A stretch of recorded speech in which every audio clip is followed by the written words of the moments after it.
मोदी का दिमाग ठंडा है, ठंडा रहता है,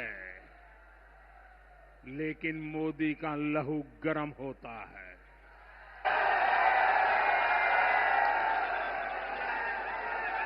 और अब तो मोदी की नसों में लहू नहीं, गरम सिंदूर बह रहा है। पहले घर में घुसकर किया था वार, पहले घर में घुसकर किया था वार, अब सीधा सीने पर किया प्रहार है। 22 अप्रैल को आतंकवादियों ने धर्म पूछकर हमारी बहनों की मांग का सिंदूर उजाड़ दिया था।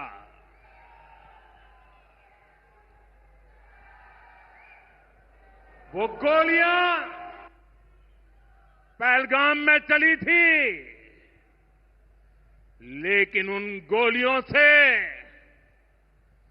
140 करोड़ देशवासियों का सीना छलनी हुआ था।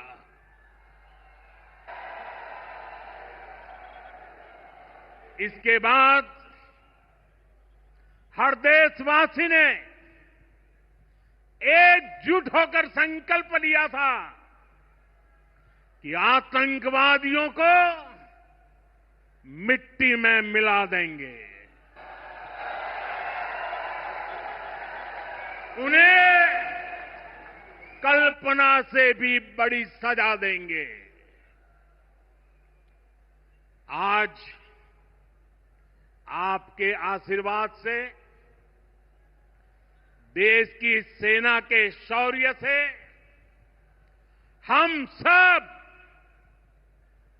उस प्रण पर खरे उतरे हैं।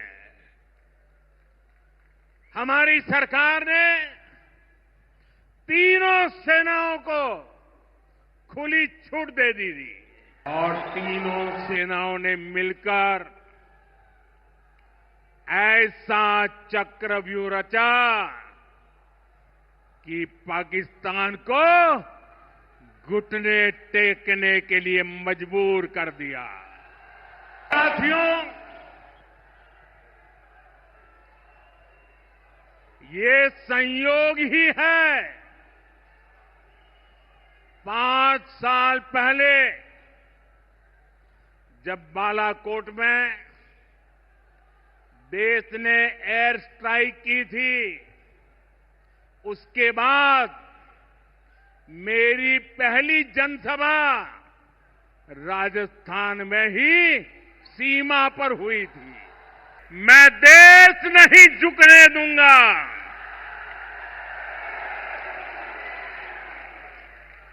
आज मैं राजस्थान की धरती से देशवासियों से बड़ी नम्रता के साथ कहना चाहता हूं,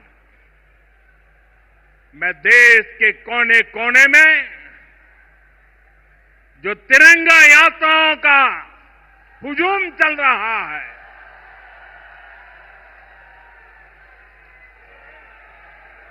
मैं देशवासियों से कहता हूं,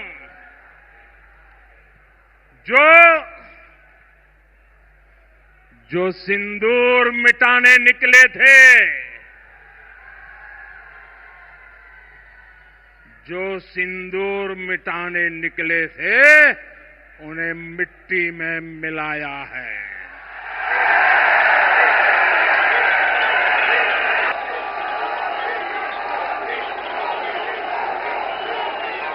जो हिंदुस्तान का लहू बहाते थे, जो हिंदुस्तान का लहू बहाते थे, आज कतरे कतरे का हिसाब चुकाया है।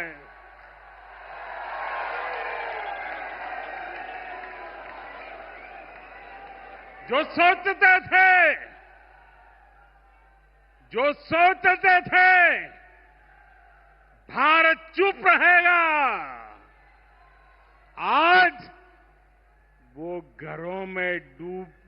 नंगे पड़े हैं।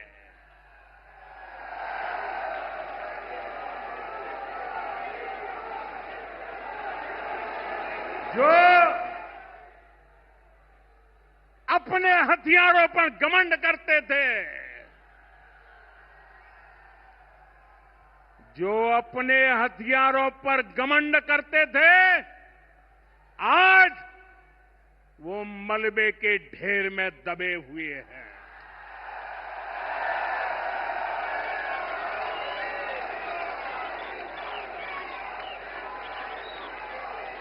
मेरे प्यारे देशवासियों,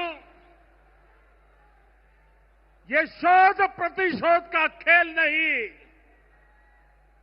ये शोध प्रतिशोध का खेल नहीं, ये न्याय का नया स्वरूप है।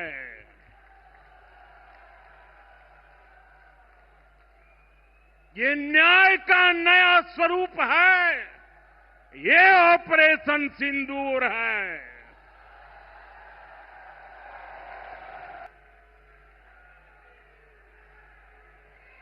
ये सिर्फ आक्रोश नहीं है, ये सिर्फ आक्रोश नहीं है, ये समर्थ भारत का रौद्र रूप है। ये भारत का नया स्वरूप है।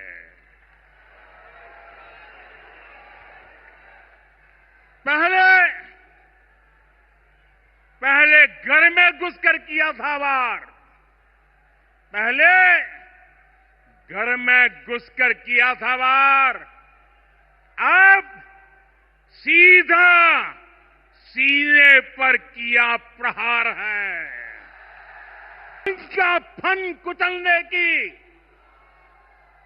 आतंक का फन कुचलने की यही नीति है, यही रीति है, यही भारत है, नया भारत है। ये भारत माता की, भारत माता की, भारत माता की। साथियों, ऑपरेशन सिंदूर ने आतंकवाद से निपटने के 3 सूत्र तय कर दिए हैं। पहला, भारत पर आतंकी हमला हुआ तो करारा जवाब मिलेगा। समय हमारी सेनाएं तय करेगी, तरीका भी हमारी सेनाएं तय करेगी और शर्तें भी हमारी होगी। दूसरा, एटम बम की गीदड़ बप्तियों से भारत डरने वाला नहीं है। और तीसरा, हम आतंक के आकाओं और आतंकी सरपरस्त सरकार को अलग अलग नहीं देंगे, उन्हें अलग अलग नहीं देखेंगे, उन्हें एक ही मानेंगे। पाकिस्तान का ये स्टेट और नॉन स्टेट एक्टर वाला खेल अब नहीं चलेगा। आपने देखा होगा, पूरी दुनिया में पाकिस्तान की पोल खोलने के लिए हमारे देश के 7 अलग अलग प्रतिनिधिमंडल पूरे विश्व भर में पहुंच रहे हैं। और इसमें देश के सभी राजनीतिक दलों के लोग हैं, विदेश नीति के जानकार हैं, गणमान्य नागरिक हैं। अब पाकिस्तान का असली चेहरा पूरी दुनिया को दिखाया जाएगा। साथियों, पाकिस्तान भारत से कभी सीधी लड़ाई जीत ही नहीं सकता।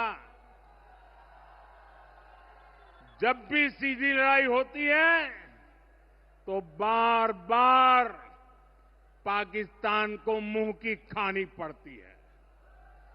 इसलिए पाकिस्तान ने आतंकवाद को भारत के खिलाफ लड़ाई का हथियार बनाया है। आजादी के बाद पिछले कई दशकों से यही चला आ रहा था। पाकिस्तान आतंक फैलाता था, निर्दोष लोगों की हत्याएं करता था, भारत में डर का माहौल बनाता था, लेकिन पाकिस्तान एक बात भूल गया। अब मां भारती का सेवक मोदी यहां सीना तान कर खड़ा है।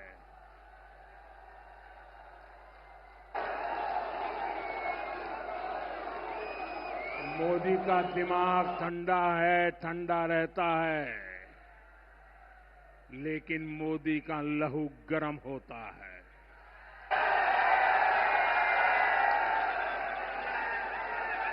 और अब तो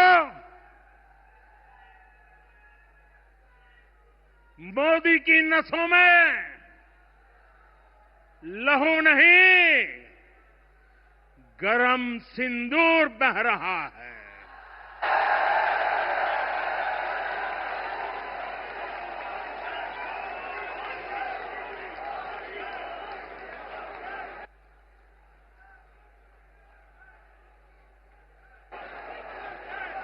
अब भारत ने दो टूक साफ कर दिया है। हर आतंकी हमले की पाकिस्तान को भारी कीमत चुकानी पड़ेगी और ये कीमत पाकिस्तान की सेना चुकाएगी, पाकिस्तान की अर्थव्यवस्था चुकाएगी। साथियों, जब मैं दिल्ली से यहां आया तो बीकानेर के नाल एयरपोर्ट पर उतरा। पाकिस्तान ने इस एयरबेस को भी निशाना बनाने की कोशिश की थी, लेकिन वो इस एयरबेस को रत्ती भर भी नुकसान नहीं पहुंचा पाया। और वहीं यहां से कुछ ही दूर सीमा पार पाकिस्तान का रहीम यार खान एयरबेस है। पता नहीं आगे कब खुलेगा।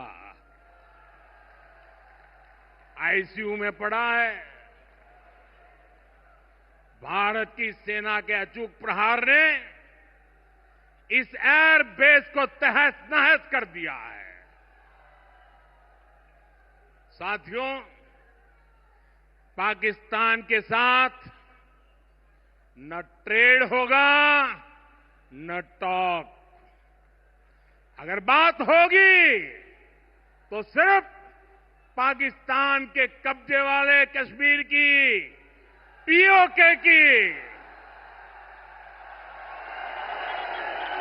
और अगर पाकिस्तान ने आतंकियों को एक्सपोर्ट करना जारी रखा तो उसको पाई पाई के लिए मोहताज होना होगा। पाकिस्तान को भारत के हक का पानी नहीं मिलेगा। भारतीयों के खून से खेलना पाकिस्तान को महंगा पड़ेगा। ये भारत का संकल्प है और दुनिया की कोई ताकत हमें इस संकल्प से टिका नहीं सकती है।